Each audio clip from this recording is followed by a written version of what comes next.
We got a situation. I'll leave that at that. So, thanks, Jay. The Jay Thomas Show, weekday afternoons at 2 here on WDAY. 970 WDAY AM and 93.1 FM. Fargo-Moorhead.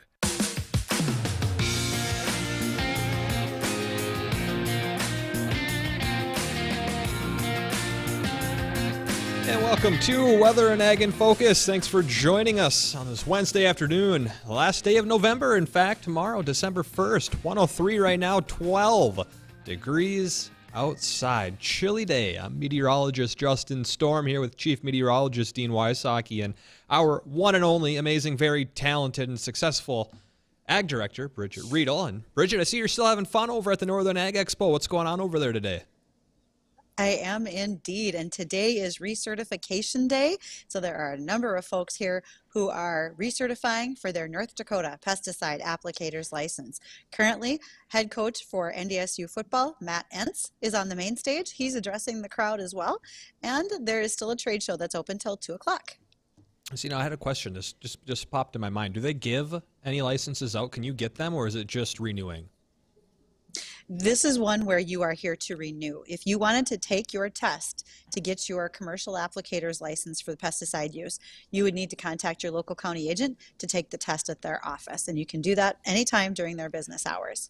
I see. And that we were there yesterday, Dean and I and Bridgette, and we were giving a little discussion on the LRC from about 9:15 to 10:30 or so, and the people that attended, they got credit for attending that little what would you call Continuing it? education. Yes. Continuing education Yes. credits. Do we get any credits for giving the speech?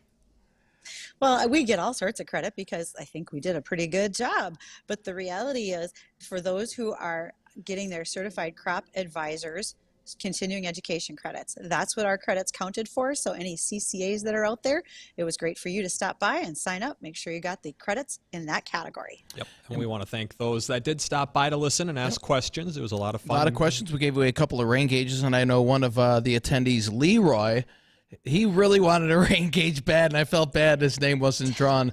But Leroy, if you're listening, I told you we'd be giving a rain gauge away this week. So we're going to be giving one away today.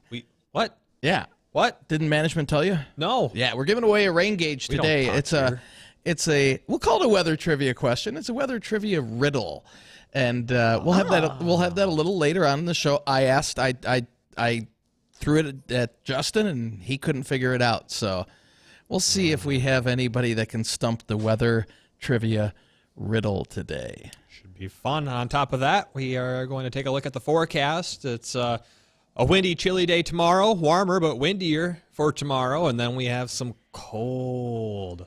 See how I drug that out? Coldest air of the season. Cold air moving on down out of Canada. So that's going to be really fun to talk about. I know we're going to make somebody's day. Probably not someone who wants to move down south, but anyone who wants some ice on the lakes is going to be very happy very to good hear what ice we have to making say weather. about that. A few ag topics we're going to try and get to today as well. We're going to be talking about taking manure to energy in Minnesota. Where do the weeds hide in your combines? Bridgette, I saw you had posted something up on our Facebook page, Weather and Ag in Focus. That I had no idea about. That was really interesting. So we're going to touch on that as well. There's a few other things we're going to try and get to, but we'll leave those as a mystery right now. We're going to send you over to ABC News, and we'll come back with Weather and Ag in Focus. From ABC News, I'm Mark Remillard. Democratic leaders insisting they're pro-union, but say they have no choice but to try and intervene to prevent a looming rail workers' strike. Under the Constitution's Commerce Clause, Congress can intervene and prevent a strike. The White House, optimistic. Republican House Minority Leader Kevin McCarthy. I think it will pass. Republican Senate Leader Mitch McConnell. I think some may be inclined to vote against it, and others are arguing that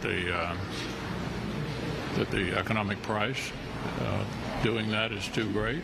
But the move is risky for the president, who has prided himself as a defender of unions. That's ABC's Alex Bridgette. The plan is expected to face opposition from progressive members.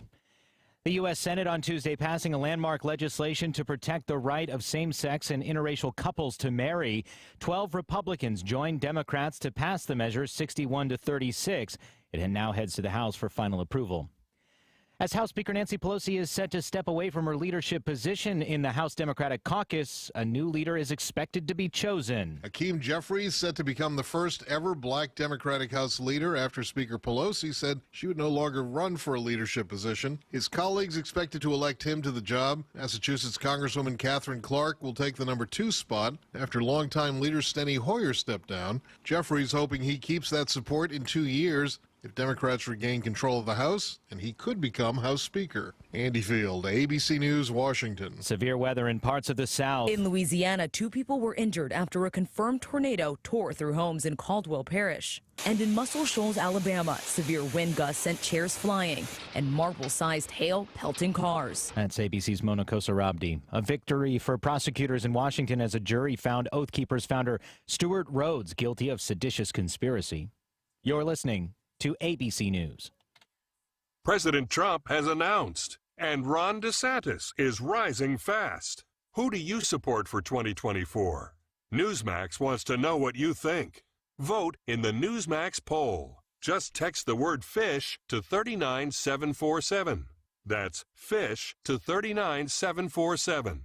It takes just seconds. Text FISH to 39747. Let your voice be heard. And watch Newsmax today. Are you more than $10,000 in debt? Feel like you're on a never-ending treadmill, staying in one place and never getting ahead with those minimum payments? You feel like there's no way out? Get off the endless debt treadmill and start saving money each month. There are programs in place to help you get free of your debt, and you don't have to pay the entire amount you owe.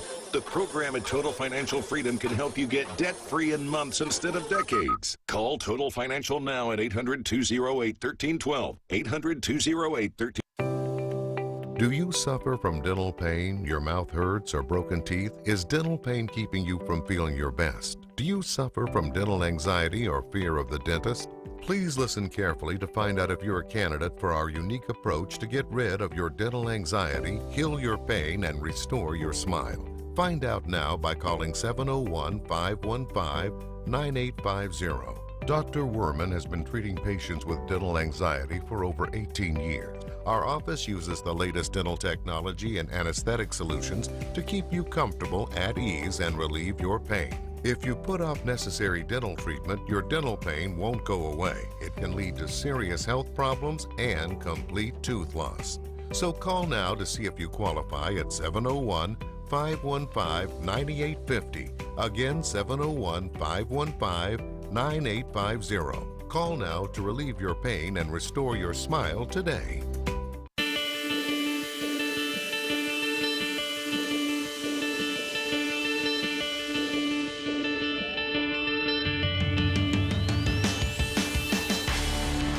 And welcome to Weather and Ag in Focus. I'm Chief Meteorologist Dean Wysocki, along with meteorologist extraordinaire, coolest cat in the room, Justin Storm. Wait. I'm the only other person here. True.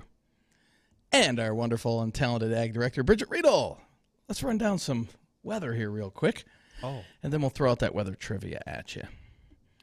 It's a weather riddle, kind of. But cold weather is kind of here to stay. And this kind of goes along with the LRC pattern and what we've been seeing. Real quick, Dean. The big old, what is that, AC one? No. I don't know. There's a big airplane that just flew over the building. I don't know. It's kind of cool looking. Sorry. We're trying to do a show here. Yeah. Well, people want to know what's flying over the sky of Fargo right now, and it's a big old airplane. Okay. Anyway, we got some cold weather that's settling into the area. That's going to continue here over the next, actually, it looks like over the next couple of weeks or so, as we have a pretty cold weather pattern that's settling in for the month of December. And it looks like we're finally going to start to, we're going to see our LRC cycle set here soon. And that means we'll be able to kind of pinpoint when we're going to see these Arctic air masses pull into the area, when we're going to see the warmer temperatures. But rest assured, I think the 40s are history for we might squeeze out a 40 on one of these warmer pushes from the LRC, but boy, it's going to be tough. It's going to be really tough. And we got the coldest air of the season coming in. We've got a little light snow coming in late Friday into Friday night. Doesn't look like a big deal, an inch or so. And then as we head into next week, Arctic air, as that dives in, we'll see these little clipper systems ride along the Arctic boundary, giving us an inch here, an inch there. not gonna add up to a whole lot, but enough to whiten the ground. And so when that Arctic air does pour in next week, we're going to see temperatures fall well below zero. So the coldest air of the season heading our way next week with just a few minor snow events. This is great news for ice fishing. This really will start to thicken up that ice as we head into some deeper, colder weather. So that's good news. And the good news is no big snows on the horizon, even though we do need the precip quite a bit. We'd take it. And I realize the ice fishermen will be happy. This should be nice, clear, really good ice. It's not going to be honeycombed with snow and cover on it. So folks are going to be happy about that as far as the anglers are concerned. But yeah, it's going to be chilly. So heads up for livestock producers, got to keep watering fountains open and cattle or other animals warm and bedded down, because that will help tremendously right now as it is cold out there. You know what I forgot, Bridget, when we ordered all that stuff for Dean's chicken coop in his backyard, I think we kind of forgot about the heated water bowl. Ooh, that's a great idea. We're going to need one of those. Add it to the list, but don't tell Dean. It's a surprise. I turned his microphone off. I don't think he heard us. Perfect. That's what we wanted to know. Another thing you should just do if you have backyard chickens or if you have a larger little operation, make sure that those water bowls are still heating up. It won't take long or much, even if they're not heating up too much, for those to freeze over. But okay, why don't we... You want to do the weather trivia real quick? I mean, do we want to throw it off right off the bat? We only got about 3 minutes before our guest comes on, so... You want to do it last segment? You want to do it now, or do you want to do it the last segment? Let's do it last segment. Okay, we'll do that. Yeah. In the meantime, Bridget, why don't we switch on over and do an ag topic here? What's going on with taking manure in turn for our energy in Minnesota? Don't you love it when we get to upcycle something, even poop? And once again, today's another day I got to say poop on air.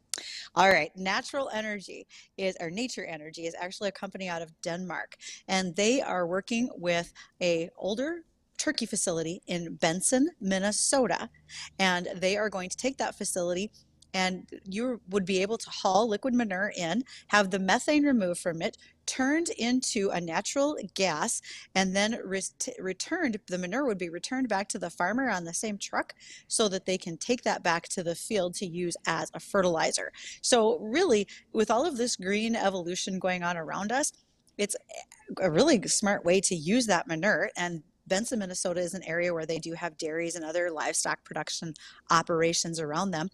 The mayor of Benson went to Denmark to see the facility, and she said, you know, for handling manure, it doesn't stink, because the truck comes in, it is a closed handling system, and so they're able to offload the manure, remove the methane, and then you might not get your manure back, but you'll be getting some back, less methane that's already being used. So it looks like there's a pretty good plan in place for this, and again, what a way to recycle if we're reusing manure at an older turkey facility that was currently not being used. So what the heck, let's do this, right? Absolutely. Get some free energy out of it. I think that's a great plan.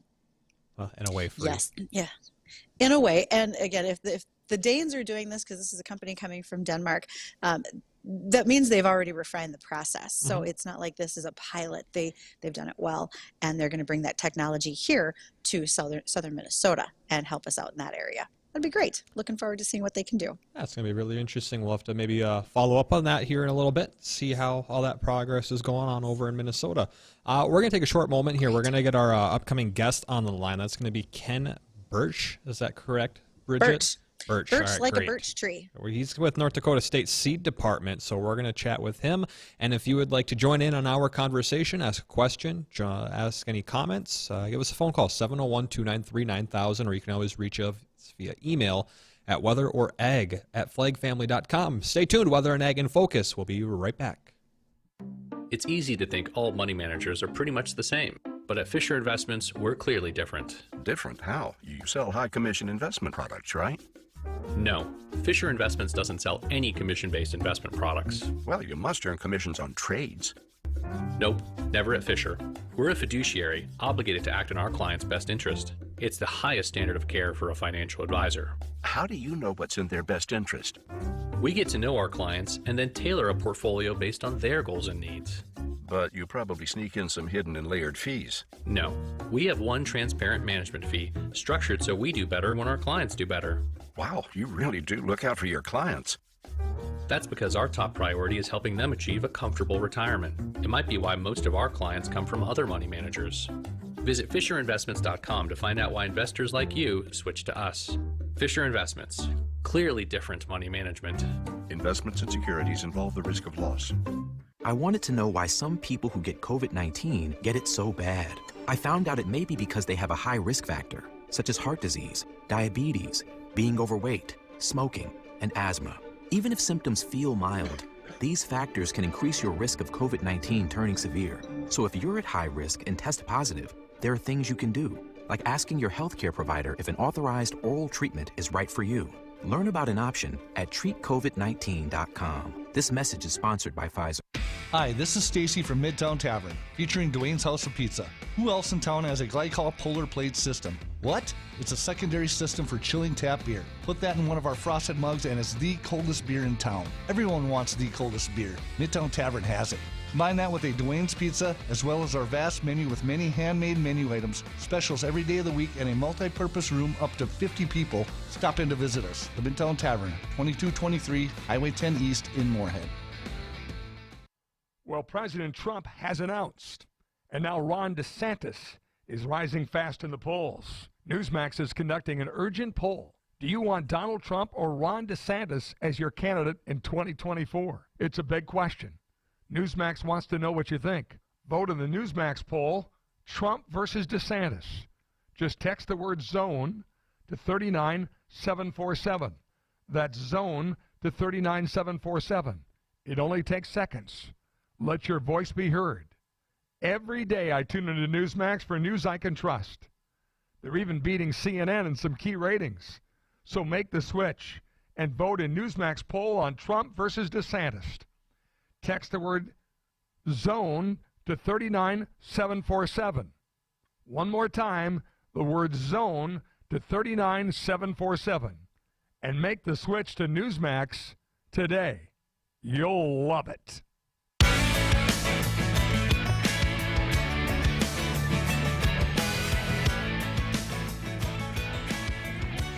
And welcome to WDAY Weather and Ag in Focus.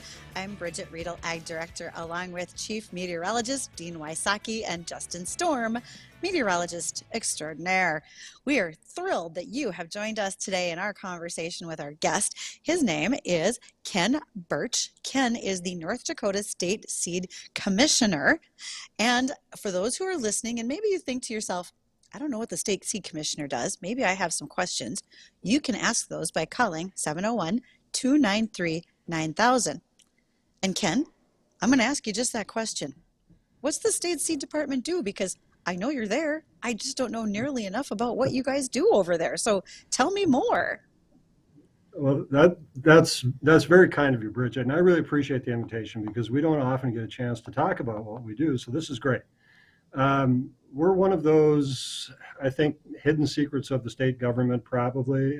North Dakota is pretty unique, and that'll be kind of a common theme as I talk about the department a little bit. But we have a separate state agency in this state, and it's the only, really one of the few that has a separate agency that does all seed-related matters for the state. And that includes field inspection, seed certification, seed testing, seed regulatory work.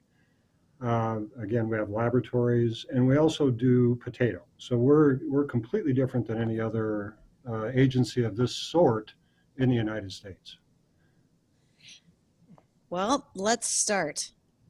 State seed is certified. Who's raising the state seed? Why are you certifying it? What makes this different from when a farmer buys seed from his local retailer or anywhere else? Okay. First, certified seed, which is what we do, has the foundation registered and certified classes of seed. And those are inspected and approved, basically, or labeled by an agency that's designated by the state through authority of the Federal Seed Act, National Federal Code. So not every state, but 43 states in the United States are the designated authorities, so to speak, to certify seed under seed certification rules of the United States, basically. we're that agency for the state of North Dakota.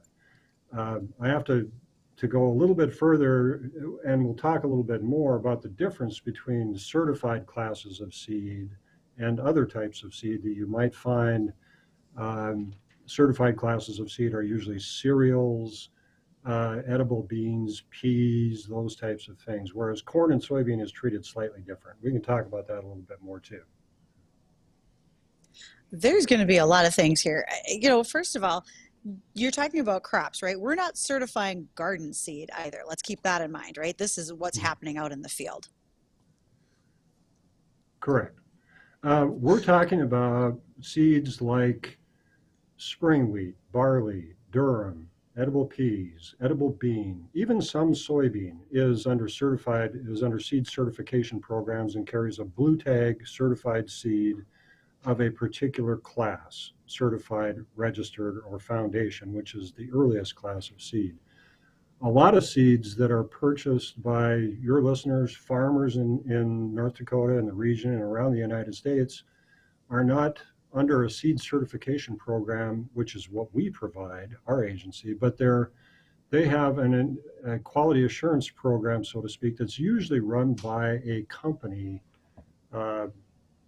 Pick a name, any of the big ones, the Syngentas, the BASFs, the Bayers, all of those larger seed companies run their own internal quality assurance programs to show the customer what they've got in terms of seed quality, what the germination is, what the seed purity is, if there's a presence of disease, all of those kinds of things.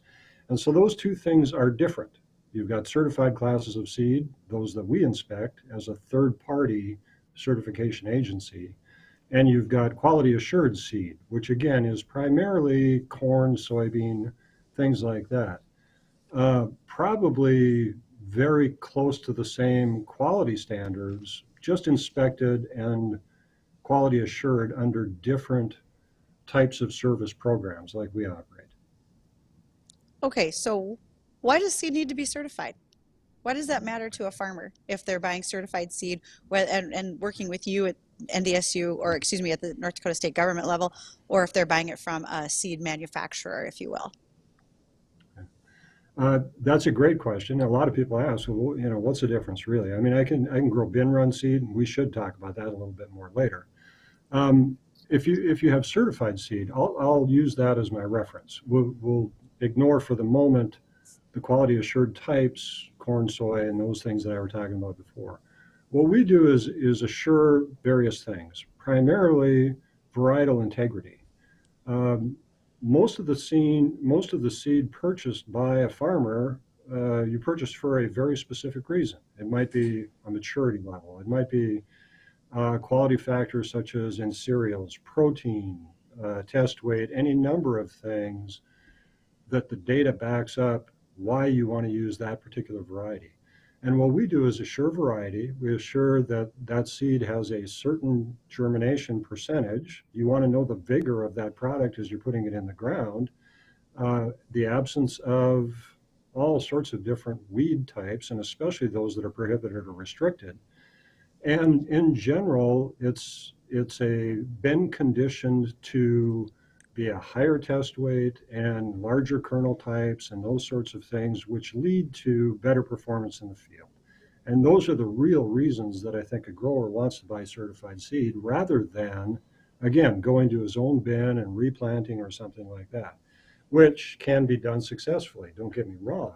It's just that you've got a third-party agency that's approving or basically determining what the quality factors are in that seed bag or that lot of seed or truckload or whatever conveyance that you use to purchase seed.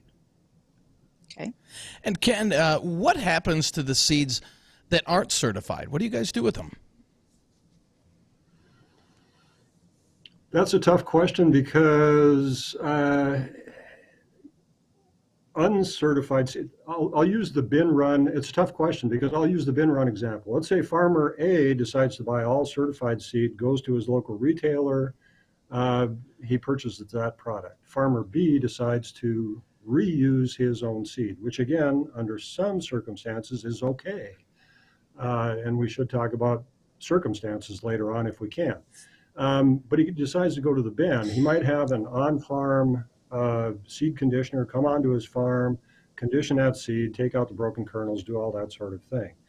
What he ends up with is just seed. And unless he sends it in for a test, he doesn't know what the germination is. He doesn't know what the weed content is after conditioning. And there are all sorts of things that he doesn't know unless he sends it in for a test. Then he knows something about that seed, but he doesn't know the varietal integrity, if there's any contamination of different seed varieties or different crop types. And that's the reason that, certified seed versus on-farm or bin-run seed, that's the best I can answer your question. Okay. And Ken, I know you guys are the second largest program in the U.S. for potato seed certification. And we were talking earlier, I believe it was a couple weeks ago, Bridgette, about there's a new type of potato that is coming from North Dakota that McDonald's is going to be using. Is that correct? Yes, there's a specific potato that was developed by Dr. Susie Thompson at North Dakota State University. Okay. Now, when it comes to certifying those seeds for the potato seeds, is there a certain cutoff or certain aspect? Okay, these are going to be used for McDonald's. These are going to be used for something else. Is there a certain certification it has to go through in terms of being the top one that like McDonald's is going to use, or how does that work? That's not a function of what we do. There are very specific standards for potato seed certification that are completely unlike any other crop that we deal with. Potatoes is a completely different deal.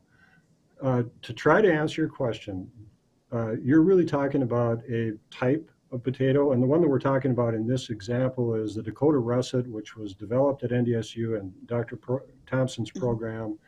And it took years before that particular russet type of potato was found to be acceptable, I'm using air quotes, to McDonald's. And it could inevitably be found to be used in other French fry products too, McCain's or whoever it might be. But McDonald's did accept it, which is kind of a big deal. What we do in the potato seed certification world is we inspect that Dakota russet among dozens of other varieties and types of potatoes. There are russets, reds, chipping potatoes, table white potatoes. There's a slew of different types. They're all inspected under the same disease standards. And that's really what potato seed inspection and certification is about more than anything, is disease. Because if you mix together different types of potato, that's pretty easy to see. Right? So that's not, admix is one of those things we inspect, but it's pretty easy to see in potatoes. Disease, on the other hand, is much, much different. And there are a number of different, because potato is a vegetative crop, a lot of different types of disease that can affect potatoes adversely, plus they're perishable. So if a disease infects that potato, they could rot. And so it's a completely different, again, a different type of inspection process, and the reason and the standards that, as we call them, that you use to inspect are completely different for that. That's a good answer. Well, we're going to hit bottom of the hour here, Ken, real quick, and when we come back, I got a couple questions that I want to ask you involving what does the certification process look like? What does it take to have a seed to get certified? And is this something that people are trying to get to? Like, this is the next step. I have my seed. I need to get my seed certified. How does that all look like, and what does those motions look like? So we're going to take a short break here. When we come back, we'll rejoin our conversation with Ken Bertsch from the North Dakota State Seed Department Commissioner, and we hope that you have some questions as well. If you'd like to give us a phone call and ask those questions, feel free to do so. 701-293-9000. Weather and Ag in Focus. We'll be right back. It's Jay and Ronnie from the Coffee Club, and we enjoy drinking coffee because it keeps us energized and focused. Well, let's be frank. I enjoy drinking coffee because coffee keeps me wide-eyed in the morning, but I'll tell you this type of coffee is organic, specialty-grade coffee, beans selected from the top 2% available, 100% Arabica bean coffee, certified organic, non-GMO, low acidity, rich, smooth, and ready to drink. The finish is clean and it has a pleasant aftertaste. It's delicious. It's so far the best coffee that we've had. It's also roasted and packed in the US of A. We love it and we guarantee you will too. All you need to do is go to mystore.com, click on My Coffee, and enter the promo code WDAY. That's promo code WDAY to get your own My Coffee. It's also roasted and packed in the US of A. We love it and we guarantee you will too. Go to mystore.com, promo code WDAY. People with chronic lower back pain have often tried lots of different things, and most of those things just don't work, and they're searching things that do work. Non-surgical spinal decompression is a type of treatment done with a specialized machine that has very high success rates, and we're lucky to be one of the few clinics in the entire state that has it. My name is Sydney, and I had debilitating back pain for 11 years. I went into the clinic to receive treatment. After 8 treatments, I had been feeling much better. After those 8 treatments, I was back to playing volleyball, golf. Dr. Z at the clinic helped me get back to the sports that I love. A research study performed on low back patients that had already failed medical, chiropractic, and physical therapy, in other words, the surgery group, had a 90% success rate with decompression treatment. So whether it's chronic lower back pain, sciatica, knee injuries from running, neck pain, headaches, or shoulder problems, the clinic can help. Find us at theclinicnow.com. That's theclinicnow.com. theclinicnow.com.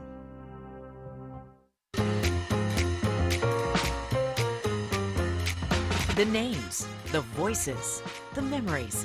Listen all year long as we celebrate WDAY Radio's 100th birthday. You just want to chat with kind of a tall, ruggedly handsome man with dark wavy hair and piercing blue eyes? Well, 235-6657. Happy birthday, WDAY Radio.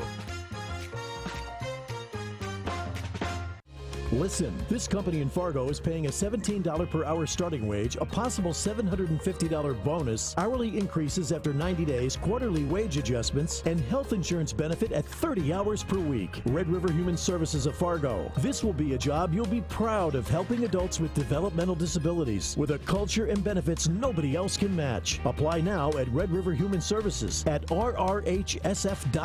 That's rrhsf.org. Caring for friends or family members who have disabilities or chronic or terminal illnesses can be exhausting physically, emotionally, and spiritually. That's why it's important to care for yourself. Respite services can provide that brief, beneficial break from caregiving. This help is available to families and caregivers providing ongoing care to individuals of any age. We are here for you, so you can be there for them. To learn more, visit hhs.nd.gov. Sponsored by North Dakota Health and Human Services, aired in cooperation with the North Dakota Broadcasters Association and this station. Creative Planning presents Rethink Your Money with John Hagenson, Sunday at 6 a.m.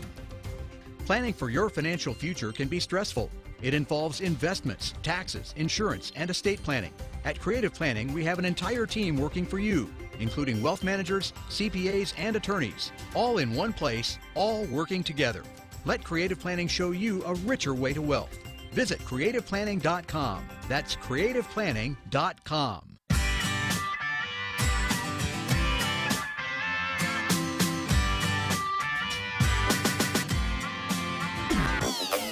And welcome back to Weather and Ag in Focus. 136. Thanks for joining us. We're rejoining our conversation with Ken Bertsch, Commissioner for the North Dakota State Seed Department. And if you'd like to ask a question, feel free to give us a phone call, 701-293-9000, because I wasn't too familiar with that North Dakota had a seed department, so that was news to me, and I'm sure it's probably some news to some other people too. So if you have a question, you want to know exactly what it is, here's your opportunity. Give us a phone call, 701-293-9000. Ask Ken any question you'd like to.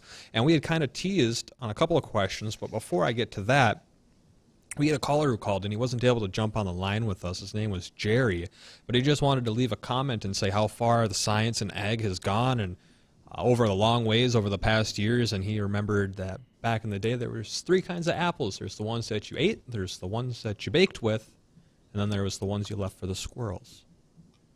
So just kind of an interesting concept of how far it is, because now we have tons of apples. Right. I don't know. Yes, many. There's lots of them. But Ken, I wanted to know, what does this certification process look like when someone has a seed and they're like, oh, I want to get this seed certified? What does it take, and what does that look like? It's really a pretty simple and well-defined process. Producing seed is sort of a value-added process, right? Because seed is going to be of more value than plain commodity. We've got about 500 seed growers, field crop seed growers in the state of North Dakota. You talked about potato earlier. There's only about 30 to 35 potato growers. Mm-hmm. But let's say you want to grow some spring wheat seed. You apply to the state seed department for certification. You have to have an eligible class to plant and to inspect. And those eligible classes are, one of the earliest classes is foundation, the next class is registered. Those are the only two that can be certified for the production of certified seed. You can under some circumstances, but certified class is not eligible to recertify in most cases. You apply to us, we accept the application, we send inspectors out to your field, and we inspect that crop at least once, possibly 2 or 3 times, depending on which crop we're talking about. And we inspect it for certain things under the standards for each crop. And there are about 20 or 30 different crop standards that we use that our inspectors have to be trained to inspect. That crop is inspected, you harvest the crop, you put that crop in a bin, you have that crop conditioned or cleaned by an approved conditioner. And we're the ones that get to decide who are the approved conditioners. They have to have certain equipment. They have to operate under certain standards to keep that crop very, very clean as it's being conditioned. Once it's conditioned, a sample is sent into the state seed department. We have the state seed lab here. We test for germination, purity, any other number of things that are in, again, the seed standards for that crop, at which point the final determination is made whether that crop is eligible to be tagged or labeled as a certified seed product. And that's basically how the process works. If you as a farmer decide to sell that, you simply have to provide the person that you sell that crop to a label or a tag. And that tag under state law has certain things on it: certification, the purity standards, the absence of weeds, et cetera, like we talked before. All seed has to be labeled. That's whether you're selling it as an individual, or let's say you decide to sell it to a retailer, a larger company that retails all sorts of different varieties. Again, we have the responsibility, not the authority, but the responsibility to make sure that those retailers are handling that product in such a way as to keep it uncontaminated and of the quality that the purchaser expects to receive based on what's on that label. So that's basically the process in a nutshell, and that's pretty quick. It's a little bit more technical than that, but right, that's basically it. So you had mentioned earlier at the beginning of that answer that you get that certification, the blue check mark, if you will. It adds a value to the seed. Are certified seeds outselling non-certified seeds? I'm sure there's some variables that come into play there, but in general, is that kind of the theme? Yeah, and did you just say blue check mark? That's not it, because that's a Twitter thing. And I could give Bridgette some grief about Twitter stuff, which I don't know her well enough to give her grief. But anyway, blue tag is what I said, and blue tag certified seed is a common phrase in the industry. I mean, you hear it, I've heard it my whole life, and it's pretty common to be used. Blue tag certified seed has all of those quality factors, and it is more valuable than a commodity. Let's say, for example, that a bushel of spring wheat is worth $10 at the elevator. Okay, and that's, clean seed, that's minus stockage, all that kind of stuff. But let's just say for the sake of argument that it's $10. It costs the seed grower probably $1 a bushel to condition that seed. So there's an extra cost right there. It has cost him over the course of production of that seed more than that, depending on how many bushels per acre he's growing, because the seed grower, unlike the commercial crop grower, has to clean his drill, he has to clean his combine, he has to clean every conveyance that touches that seed to make sure that there are no other seeds to contaminate. That costs money. Most certified seed product, let's just say a certified class of spring wheat seed, more often than not sells for, I don't know because that's not our business, but $3 to $5 a bushel more than commodity, as it should, because the seed grower puts a lot of labor, effort, cost into that product to provide a high quality seed product for the grower. So it should cost at least that much.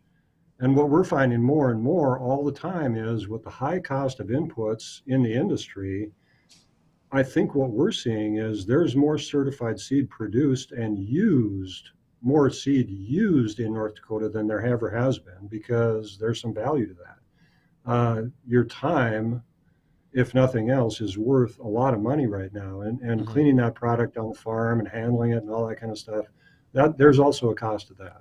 Right. And I'm pretty sure there was something in there that Bridgette's going to probably jump on right after me. But I had one other question for you. You get a seed in North Dakota that's certified through you guys. The other seed departments out there across the United States, so you guys share the same standard? Can a certain North Dakota certified seed be sold in South Dakota or Montana, Arkansas? You know, you kind of see the direction I'm going there. Mm-hmm. That's a great question. You guys are digging down in the weeds here to things that we never get to talk about. The answer to that question is yes. We have interagency agreements with other states that allow the transfer of those products as long as the seed, we'll use North Dakota as an example. The seed coming to North Dakota from Minnesota just has to meet the standards of North Dakota. And the 43 field seed certification agencies in the country all operate under a minimum standard that's described by our mothership agency, which is called AOSCA, the Association of Official Seed Certifying Agencies. That describes a minimum standard. Each state can set a stricter standard. And in North Dakota, we often do have a much stricter standard for certain crops. Mm-hmm. Spring wheat is a good example because we're one of the few states in the country that requires a variety ID test. So that's just something that we figured out a long time ago was the right thing to do for our growers in the state. But the answer to your question is yes, that state can travel, or the seed can travel interstate and under certain standards. Right, as long as it reaches the other state's requirement. Mm-hmm. So like a North Dakota seed could be certified in South Dakota, but that doesn't necessarily mean that that South Dakota seed is going to be valid in North Dakota.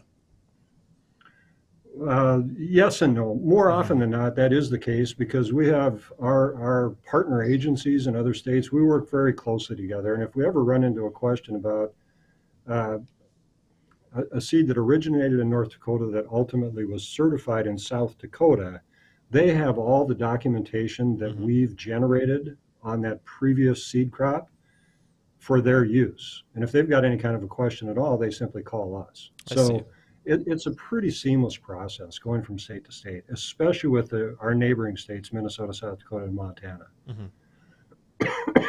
I tell you what, Ken, we've had so many questions, and I think we have a whole lot more because we haven't even delved into what could be the opportunity if you can sell North Dakota certified seed into Canada and what that would mean.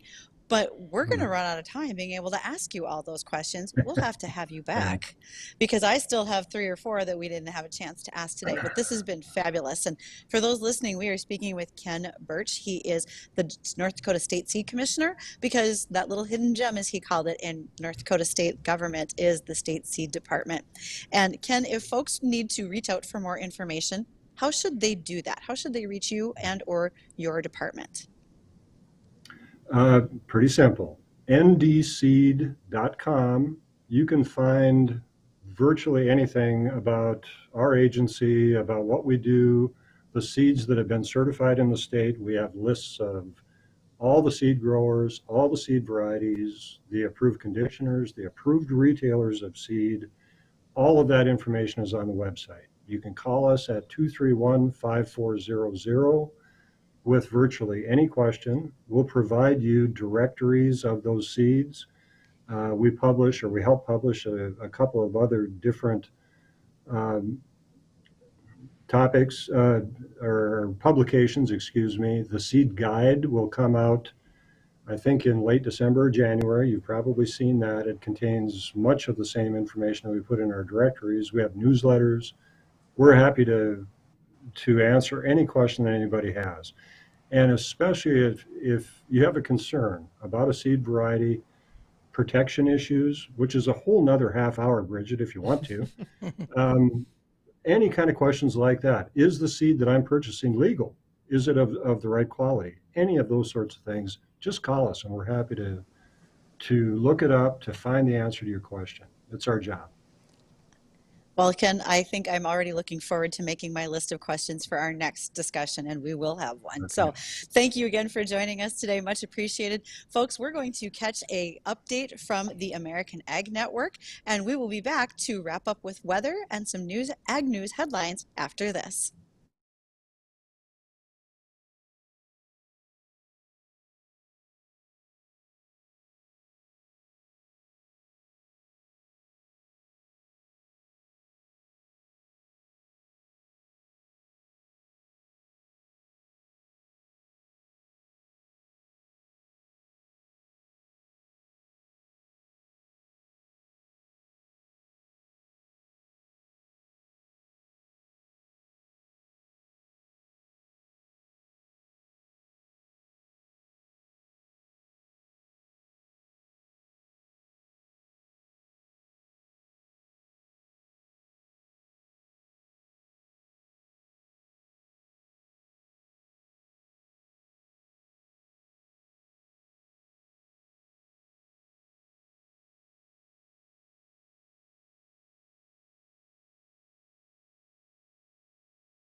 December 6th at 6 p.m. at the funeral home.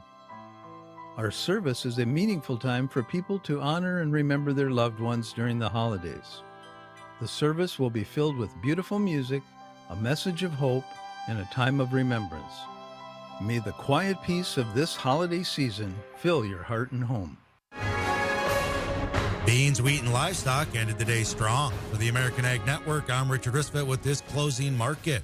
All three grains started the day higher. However, corn could not sustain that for most of the day. It turned negative early on and stayed there for the majority of the day. Beans and wheat, on the other hand, traded in double digits higher in the morning and throughout the afternoon, while the livestock complex showed some big support, mostly in the feeders and hogs. Stocks were mixed most of the day ahead of the Federal Reserve Jerome Powell's speech at 1:30 Eastern Time. After the speech, however, though, they all surged up higher and have stayed there currently. While crude oil saw some bigger gains in the morning, and that got pared back in the afternoon, however, still seeing about a 2 to 3% increase. We had a lot of economic data released today. The private sector created 127,000 jobs in November. That's down, though, from 239,000 jobs the previous month and well below analyst expectations of 200,000 jobs. We also saw the gross domestic product increase at an annualized rate of 2.9%. That's up from the 2.6% growth originally reported and above the 2.7% growth pace projected by analysts. The VIX traded mostly around 22 all day, reflecting relatively low fear levels on Wall Street. It's also been reported today that Argentine farmers sold a 2-month high of 299,000 metric tons of soybeans on Monday. That was under the Pesos for Soybeans program that started that day and runs through the end of December. Let's get a look at the closing commodity numbers. March corn down 2.5 at 667. Beans January up 10 at 1469.5. Wheat Chicago March up 14 at 795.5. Kansas City March up 12 3/4 at 899 3/4. And the March Minneapolis wheat, that is up 8.5 at 943. Live cattle February up 87 at 155.67. January feeders up 247 at 180.47. And the April lean hogs, they are up 90 at 90.65. For the American Ag Network, I'm Richard Risvet.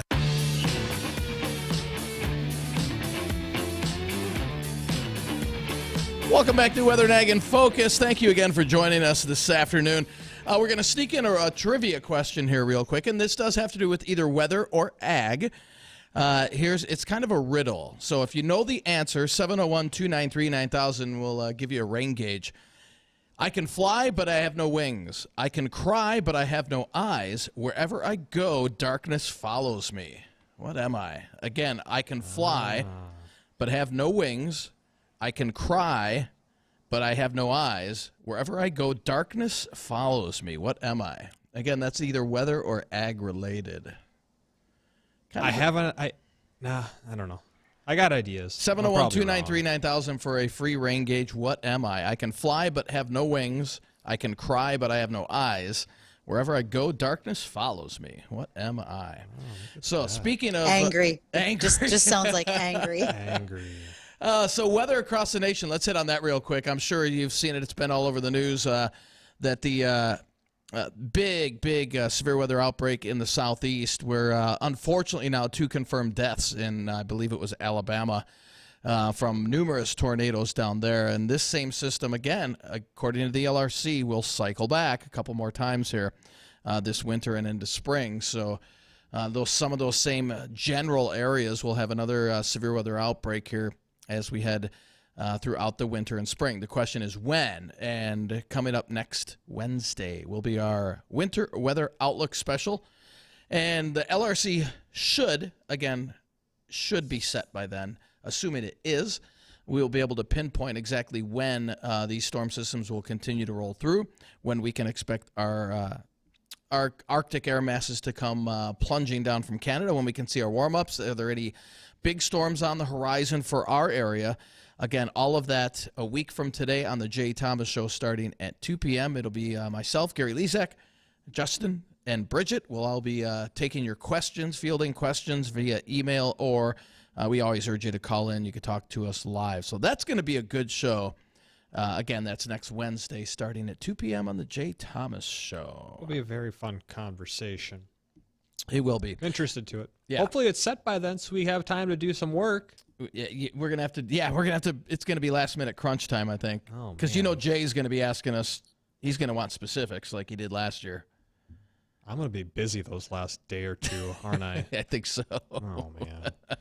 But the nation as a whole pretty quiet. The Pacific Northwest and the Sierra Range getting 2 to 3 feet of snow as a big storm system is kind of parked off the Pacific Northwest. This is great news, especially the further south you go into California. We need that snowpack to really build up in the Sierra Nevada range and eventually get that down into the desert Southwest. So that's good news there.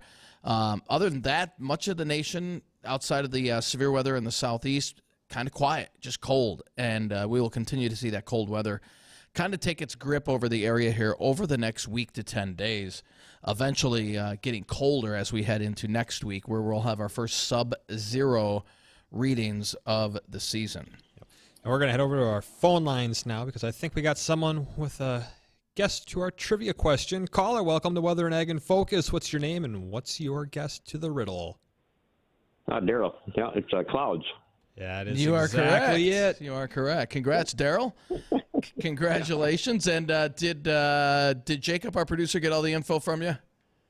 Yeah, I did. Awesome. Yeah, just swing by our studios. We'll have that down at the front desk for you. Did you have to Google it by chance? Just curious. No, I didn't. No, I thought about, what could be, it didn't sound like it could be a human being, so I thought you said weather related, so I thought, what could be flying and gets dark and cry, well, that'd be a cloud, I thought. Yep. That's good. Exactly. That popped in my mind, I guess. Very, very good answer. You a regular listener? Oh, yeah. I farm up by Hollywood. Oh, well, we appreciate you tuning in. I'm outside a lot, so I see the clouds. Yeah. Well, thanks again, Daryl. Thanks for listening, and we'll have that at our front desk for you. Appreciate it. All right, yeah, thanks a lot. All right, yep.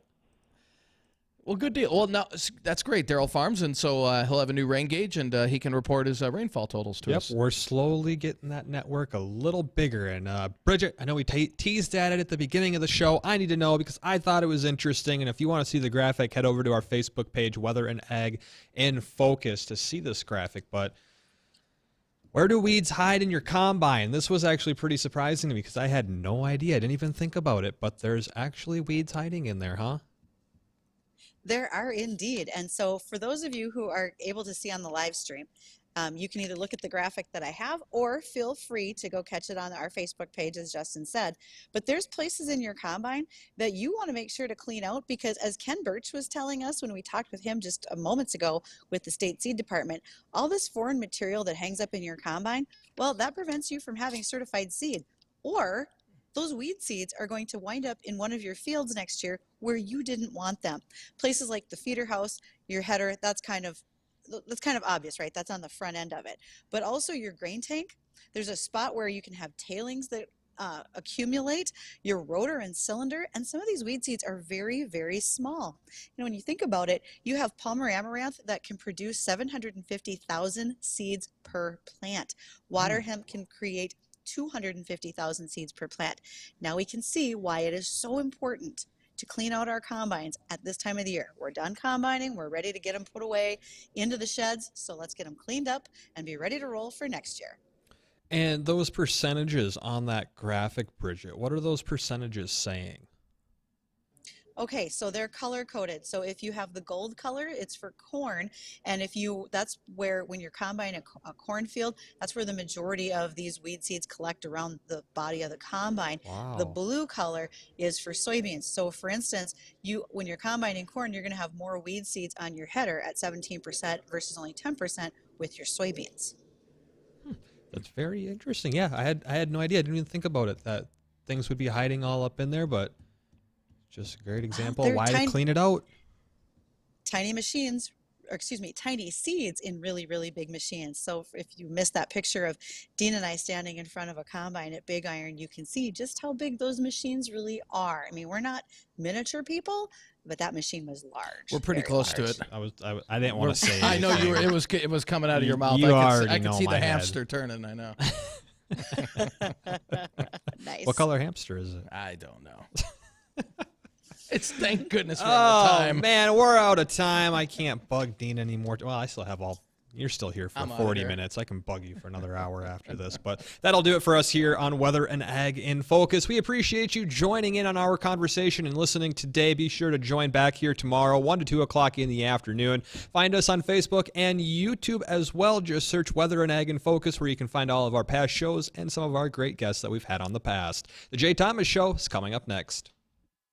970 WDAY AM.